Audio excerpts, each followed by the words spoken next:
Well, we just saw the new Hellboy, Crooked Man. New, but yeah. The newest, latest. Yes. Yeah, I mean, it just came out in October. And I had seen a commercial for it on the YouTubes or somewhere, and then with the snake doing the crawling through her. Yeah. And That was it. And I was like, oh, there's a Hellboy movie in October. And then I didn't hear anything about it and had other shit to do, so I never... Right. It was not a theatrical release in the U.S. No, it was... It was in Europe. Well... It released in Belgium in the summer. Yeah. And had a limited release in Europe, including England. And then it released in the U.S. in October, direct-to-video on demand and DVD, which we just watched the DVD of it. Which, it was actually quite good and could have been contemporary, or at least a part of, like, from the first two Hellboys. Yeah. Not so much the third one. It was an adaptation of... the Crooked Man story. A story that Mike Mignola did in the comics. Yes, yeah. And I have those books. And Mike Mignola did co-write the screenplay. Yes. So on that level, it was really good. Yeah. It was a little too long in places. You know what I mean? Yeah. They couldn't hurry up and get to And the I point. mean, it seemed like it was almost ponderous, comparatively low budget. Yeah. You know, $20 million. But they did the best. With what they had to work with. Oh no! And not from a CGI standpoint, or the special effects. I think those were great. Oh no, the effects were good, and it was an Old West setting, so they were able to do the Old West, buildings, Appalachians, and yeah, and so. It didn't look like it cost a whole lot, but that didn't matter because it was really well done. Yeah, that's testament to the industry in general these days. They spend all kinds of exorbitant amounts of money on garbage. Acolyte. But then you get something going where people are really, it matters to them to do a good job. And for $20 million, we get Hellboy, the Crooked Man. And it's worth sitting through, man. How much did the last Indiana Jones cost? 300 and some odd million or you some mean shit. The Mangold, who's going to destroy Star Wars even more, got 300 million? Well, he was the writer, but, still. But yeah, I mean... 300 million for a movie. $180 million on the Acolyte, 200 plus on Andor, and for $20 million we get Hellboy the Crooked Man, and it was it's worth sitting through. It is. It really is, man. I've never heard of the guy that played Hellboy. He looks familiar, but I don't know who he... Yeah. And, I mean, I've really never heard of anybody in the movie at all. It wasn't like it was a big budget blockbuster, feature kind of thing. But how many people had heard of Ron Perlman? I'm just saying. Yeah. Yeah, that's true. But that was no-brainer, though, man. Yeah. When I heard about Ron Perlman, I was like, oh, perfect. Yeah. Just paint him ready. Already looks just like him. Right? So, no, yeah. Loved Ron Perlman in the role. That last guy in the third film. Is it that the Red Guardian? Was it? Yeah, it was David Harbour, wasn't it? Yeah. Yeah.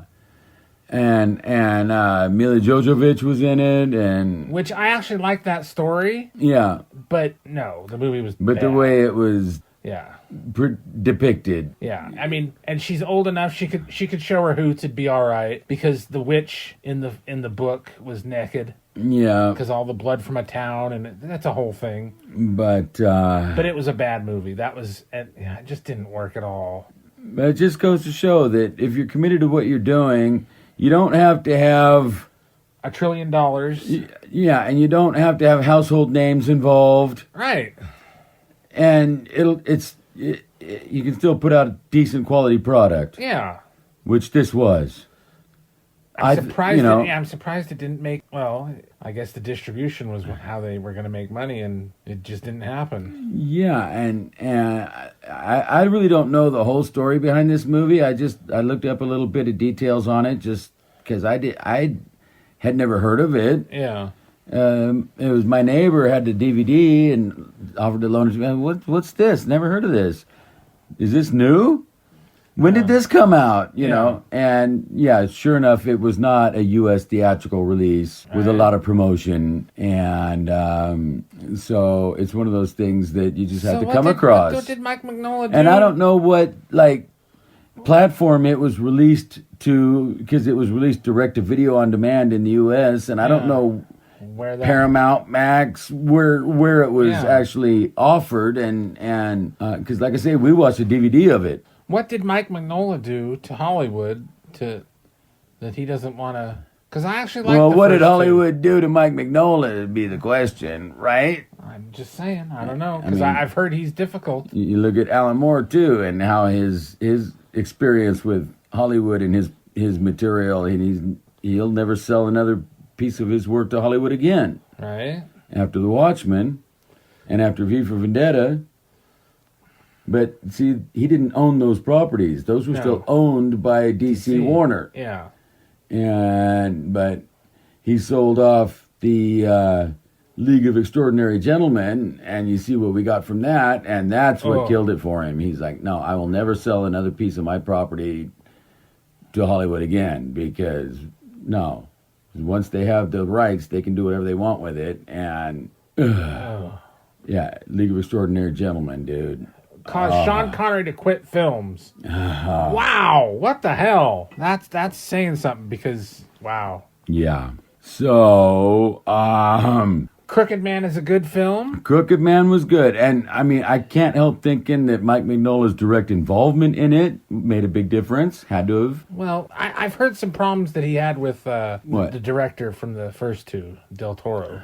Guillermo. Yeah, well, I don't know anything about that. I never heard anything about it, but just his direct involvement in this film probably it probably made a difference, because it's not Del Toro for one. No, yeah, and I did like that it seemed more grounded, even though it was the Appalachians, and yeah, and. I did like the guy who played Hellboy. He did a good job. I liked the way it was written. I liked his partner, the Asian gal. Right. Which is, somebody who stand out like a sore thumb in the 50s. Right. Which he even said something like that when they were approaching the cabin with the white folks in it. Yeah. It's like, I don't know who they're going to be more upset with. More upset about, you or me, kind of thing, And they didn't pay Hellboy no mind. No, yeah, no, it was really decent, and especially for being an adaptation of a Mike Mignola story, it was really well adapted. Yeah, and that matters. I mean, so completely recommend if you're a Hellboy fan. Yeah, especially if you're a Hellboy fan. Yeah, check it out. It's worth it, even though it wasn't a great big huge blockbuster feature. It's a little sleeper that's worth sitting through. Yeah, for sure. So with that, let us know what you think. Like, share, and subscribe.